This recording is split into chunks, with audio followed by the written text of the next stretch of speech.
You are seeing exactly what a Ukrainian drone operator sees. It's 2:37 in the morning and you are hunting the target. Virat, a Russian oil tanker of 115,000 tons. Your mission: destroy the Russian economy. One ship at a time only. Tonight there were 2 tankers. Next week it could be 5, 10. Who knows? Because Ukraine found something that changes everything.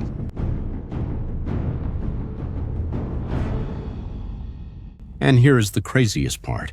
Russia has an entire fleet in the Black Sea, $500 million warships that could defend those oil tankers, but they can't do anything.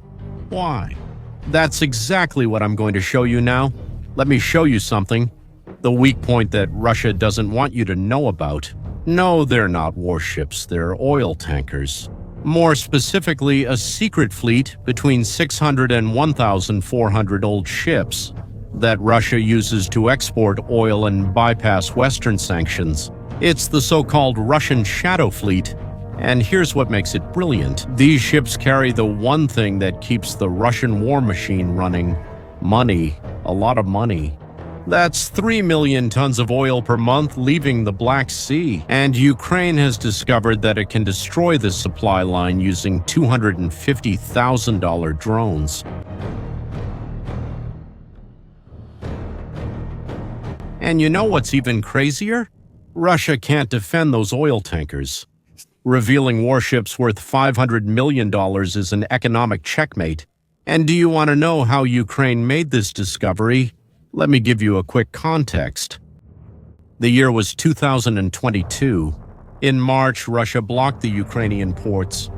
At that time, Ukraine didn't have a navy to respond, so it used Neptune missiles from the coast and sank the Moskva, a cruiser 12,000 tons. Between 2023 and 2025, started hunting Russian ships in their own ports.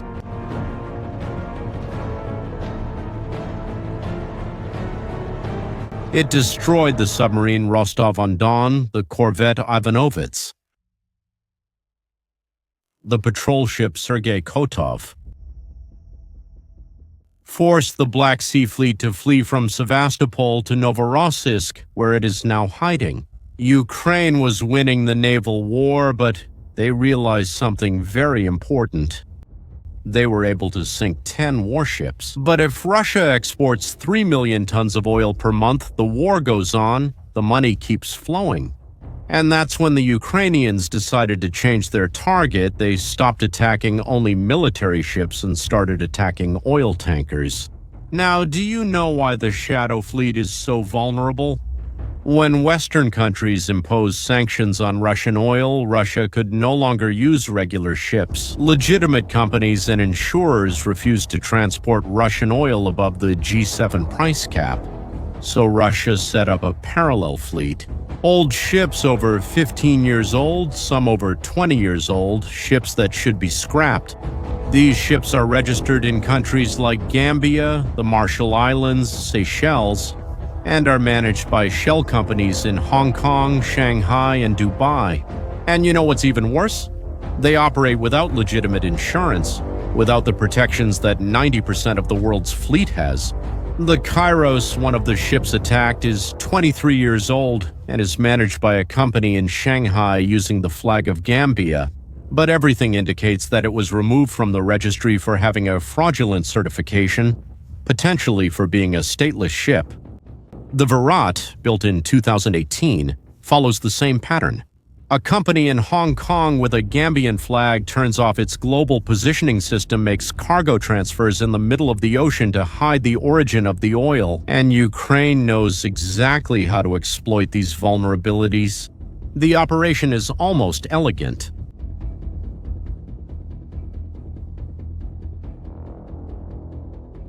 Ukraine has personnel in Istanbul, Turkey. The reason is simple. Every oil tanker needs to pass through the Turkish Straits. I'm talking about the Bosphorus and the Dardanelles. There is no other route. When a tanker from the Shadow Fleet passes by, someone sees it, notes it down, and reports it. From there, it's pure math because these ships have limited destinations, few oil terminals in the Russian Black Sea, and Novorossiysk is the main one. Ukraine knows where the ship is going, knows the average speed, calculates the route, and positions the drones. Sea Baby drones cost $250,000 each. They have impressive range, travel hundreds of kilometers, carry explosives to cause serious damage, and are remotely controlled with real-time cameras. Ukraine waits for the right moment, usually at dawn, launches the drones, they cut through the water at high speed, approach the hull, and explode. And there's an even more impressive detail in these attacks. Ukraine targets the empty ships when they're returning to load oil. Can you imagine why they do that? Because an empty ship doesn't cause an environmental disaster, it doesn't have 100,000 tons of oil to spill. It's pure strategy. It causes economic damage without an ecological catastrophe that would turn international opinion against them. And at times like this, I know many people wonder, okay, but is this strategy working? And look, the numbers don't lie. Since the attacks on November 28th, war risk insurance in the Black Sea has skyrocketed. We're talking about an increase of about 70% for a $60 million ship. That's an extra $240,000 to $300,000 per trip. That eats right into the profit margin. Now consider this. Russian oil is already sold at a discount to India and China. Adding this cost, well, the numbers just don't add up. Exports from Novorossiysk dropped by 22%, from 3.2 million to 2.5 million tons per month. The Caspian Pipeline Consortium terminal used by Kazakhstan had 3 loading buoys. Now only one is working intermittently. The tanker Furia, carrying Russian oil to India, turned around in the Baltic Sea. It simply went back. Indian refineries are afraid of secondary sanctions and physical risks. Reports indicate that Indian imports of Russian oil may fall to their lowest level in 3 years. And, in fact, India was the main buyer of discounted Russian oil, but now it's pulling back. Now that you understand the size of the problem, you must be wondering, okay, but does Russia have warships? Why doesn't it protect its oil tankers? And here's where things get interesting. The Black Sea Fleet theoretically has that capability. 2 Grigorovich frigates, 2 Krivak, corvettes, missile boats, patrols. On paper, it's possible to escort, but there are 3 huge problems. First, the fleet is traumatized. It lost the Moskva, the Rostov-on-Don, the Ivanovets. The list goes on, and commanders know that every time they leave port, it could be fatal. Ukrainian drones have proven they can hit ships on the high seas, even when protected. Second, the fleet doesn't train. It's stuck in Novorossiysk, rarely goes out, and doesn't develop skills for complex operations. Escorting a tanker while defending against drones from the water and the air requires practical coordination and trained crews. The Black Sea Fleet has none of those. And third, the deadly dilemma. Escorting tankers means exposing warships. A Russian warship is worth $500 million. A Ukrainian drone costs $250,000. If Russia sends a frigate to protect a tanker and Ukraine sends 5 drones to attack the frigate, what's the calculation? Russia risks losing a $500 million ship to protect a tanker that isn't even theirs, that belongs to a shell company in Hong Kong. It doesn't make economic sense. It doesn't make tactical sense. It's a no-win dilemma, and Ukraine knows that, even more so. If Russia starts escorting tankers, Ukraine will launch coordinated attacks in swarms of drones, 5, 10 simultaneously, overloading defenses and with Western intelligence. Ukraine knows when Russian ships leave, it knows where they are. NATO planes regularly fly over the Black Sea and collect data, monitor movements. The information reaches the Ukrainians and they know what Russia did. He instructed ships of the Shadow Fleet to turn off their automatic identification systems. In other words, this means becoming invisible, but it only works partially. These ships need to pass through the Turkish Straits. They need to go to the same terminals, Routes are predictable, destinations are known. You can turn off global positioning system, but you can't change geography, and the effects go beyond that. Kazakhstan is furious. 80% of its oil leaves through the Caspian Pipeline Consortium terminal in Novorossiysk. When Ukraine attacks, it hits the Kazakh economy. They have made formal protests, but at the same time they are increasing exports through the Caspian Sea to Azerbaijan. They're using another pipeline. Exports via this route are expected to increase by 30% in December. It's a forced diversification. Kazakhstan is learning the hard way that it can't depend on Russia. As for Turkey, well, it's in a delicate position.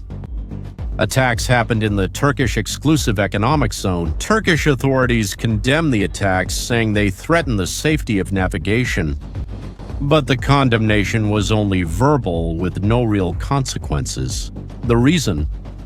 Turkey supplies drones to Ukraine, maintains diplomatic channels, acts as a mediator, and cannot break ties with Kyiv. At the same time, the Turks are facing a nightmare. Imagine a loaded oil tanker catching fire near the Bosphorus. Istanbul would face a catastrophic ecological and navigation problem. They're probably pressuring Ukraine behind the scenes, asking them to move attacks further east. And there's something else I need to show you. A very strange event, to say the least. 3 days before the attacks in the Black Sea, an oil tanker called Mersin lost contact near the coast of Africa. That ship had just transported Russian oil. On the same night that Ukraine attacked the Kairos and the Virat, the Mersin sank. The cause? Well, it's still unknown to this day. Could it be a coincidence? Maybe, but it raises the question, how far can the Ukrainians go with these attacks? The truth is that nobody knows, but one thing is certain, Russia can't ignore this. So what could happen now? There are 3 likely scenarios. The first is that Russia might try to use armed convoys, gather oil tankers, and escort them with warships, but that creates a great target. Ukraine could then launch mass attacks, swarms of drones, and overwhelm their defenses. The risk is high. The second scenario would be some NATO countries using the argument that stateless ships, meaning those without a country, will be intercepted. If the ship doesn't have a country, it doesn't have legal protections. European, British, French, and Danish naval forces may start aggressive inspections in the Baltic and North Sea. And they can do this citing environmental security and sanctions enforcement. It would tighten the clampdown on Putin's shadow fleet. Third, and perhaps most likely, the shadow fleet simply stops operating on its own. Think about it with me. If you own a ship and see that with every trip to Russia there's a risk of being attacked, insurance has become almost twice as expensive. The ports are damaged, causing delays, and your main clients, like India, are afraid to buy. At some point, you do the math and you give up. It's not worth the risk anymore. And that's already started to happen. For example, Turkish company Besiktas Shipping has already pulled its ships from Russian trade.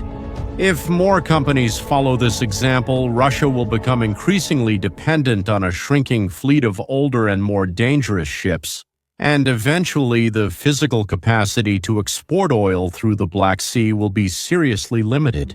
As you can see, Ukraine has found something rare in modern warfare, a way to attack that doesn't rely on tanks, planes, or soldiers. It only depends on math and geography. By exploiting the legal and economic weaknesses of a system Russia created to bypass sanctions, using drones that cost a fraction of what a warship does, to force Russia to choose between protecting its military fleet or protecting its economy, and Russia, well, can't do both. The Black Sea has stopped being just a theater of naval operations. It has become the front line of an economic war, and for now, in this war, Ukraine is winning. Now, I'd like your opinion. Do you think that attacking the opponent's economy is more effective than winning battles on the field? Leave in the comments what you think. If this video made you see this conflict in a different way, share it with someone who is also interested in strategy and geopolitics, and subscribe to the channel so you don't miss the next analyses. Thanks, and see you next time.